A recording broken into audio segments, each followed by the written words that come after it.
Hey Guild Wars 2 fans, this is Ed Park, aka Taugrim. I'm going to show you my run and gun warrior spec. This is a ranged DPS spec that's trying to be a lot of the cannon without too much glass. As far as traits, I max out the arms tree. This gives me 300 points toward increasing my crit chance, and on crit I can apply a vulnerability condition or debuff which increases direct damage on the target from all sources.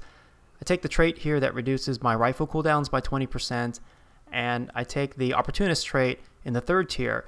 And what happens when you root a target, you gain the fury buff or boon, and that increases your crit chance by 20% for 2 seconds. That synergizes really well with leg specialist, which when I cripple or snare a target, it applies the 1 second root, and that root will proc the fury buff.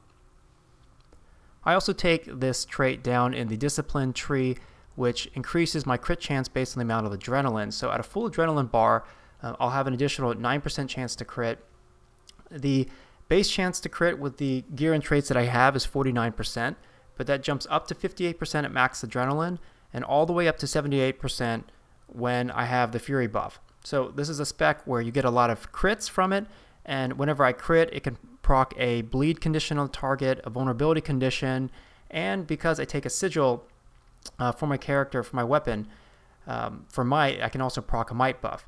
Now, I take Mending. It's the best warrior healing ability, in my opinion. It removes 2 conditions, but I have no other condition removal in this spec. So what I've equipped as far as runes is the Runes of Melandru set, which will give me 165 toughness, which helps me to be less squishy.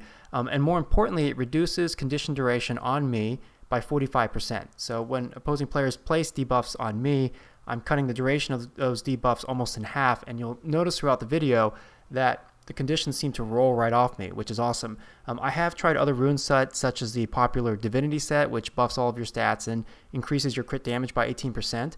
But after doing a lot of testing in structured PvP, I believe that Runes of Melandru are the best rune set for this spec, because it addresses the 2 main weaknesses of the spec, the lack of toughness and the lack of condition removal.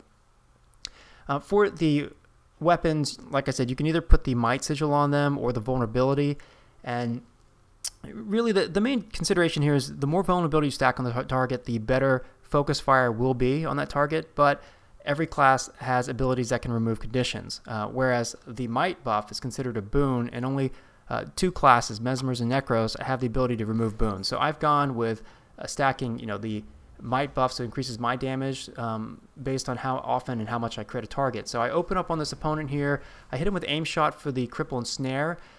Hit him with brutal shot, which adds 5 stacks of vulnerability. Then I hit him with frenzy and volley, and that was a huge burst sequence. And then I use 2 knockbacks. One is rifle butt, which is a single target knockback, and then stomp. So I'm applying a lot of pressure on this opponent, controlling his ability to do anything. I hit him with aim shot there for the cripple, but he cleanses it, and then I open up with brutal shot. As you can see, he's got the 6 stacks now, 7 of vulnerability, and then I drop him with volley. You want to try to follow volley after using brutal shot if brutal shot is off cooldown, because it hits so hard.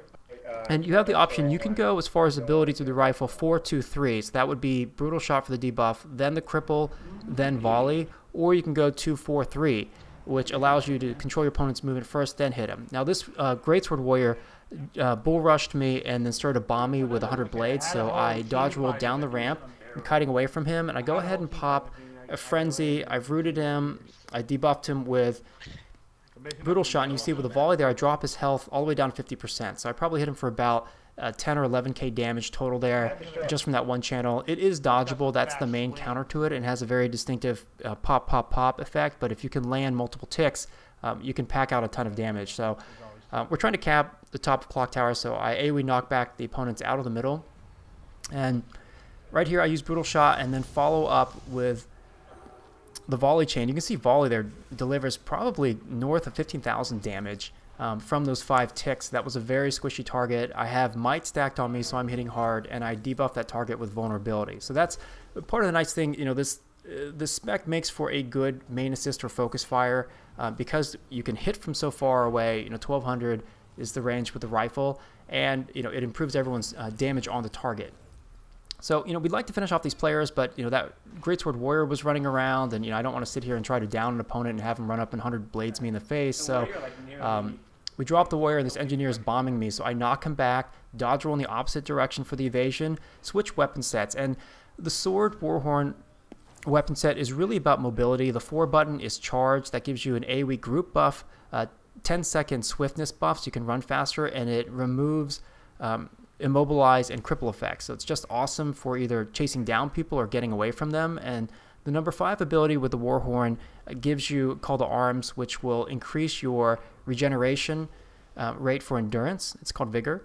So you can dodge roll more and also place the debuff on your opponent. So between those 2 abilities and the number 2 key, the sword ability Savage Leap, I have really good tools for creating or closing gaps to opponents and also buffing my allies in the process. So this spec works pretty well in structured PvP. I was really happy with it from the BWE2 event where all this footage is coming from.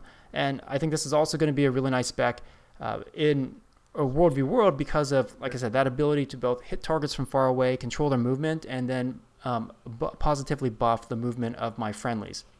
Now, don't get the wrong idea. This is not designed to be a tank spec. It's not too glassy. I've designed it that way.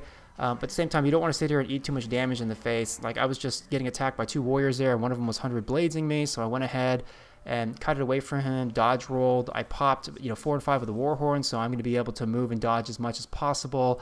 I throw my bolos at him, but they're out of range. Right now, I remap my keybinds. Look in the description for the video if you're curious to see how I'm using them. Unfortunately, those keybind letters don't show up underneath the icons for the utility and heal and elite skills, so sometimes I can't tell when I'm in range or not. But it's one of those things. I'll get a sense of that over time anyway. The thief here popped the ability to allow himself to move when he's in a down state. So I just heal myself up, wait for him to repop as far as visible, and then finish him off. So again, this is a kiting spec. It has some really, really good mechanics. Every 8 seconds you can use range shot that applies the 1 second root and a 5 second cripple or snare effect. So out of every, if you use aim shot off cooldown, basically every 8 seconds you can control or limit your opponent's movement for 5 seconds. So this is really, really good for kiting and tracking down opponents. And then I also have the Bolos, which is 4 second immobilize, usable every 20 seconds. And I have 2 knockbacks. One is the number 5 key, the rifle butt, as well as an AoE knockback called Stomp. Stomp has a 60-second cooldown, but I think it's well worth it. And a couple things here. You'll notice, I try to pop whenever I'm in combat. Frenzy, which is my first utility skill. It's where the 7 key would normally be, and Frenzy increases your quickness, so it halves the casting time for abilities, and also increases your crit damage. So you can really hit people hard. You can see, I get a lot of nice burst sequences on opponents. After I've brutal shot, debuff them. If I've got Frenzy up, or Signet of Rage, I can sit there and bomb them for lots of damage. And the way this spec is built, the longer I'm in combat, the more might I'll stack and the more vulnerability I'll keep putting on the target. So, this is a spec that not only does good damage up front, but gets stronger the longer combat goes. If you enjoyed this video, please like and share it, and post your questions and feedback. Take care.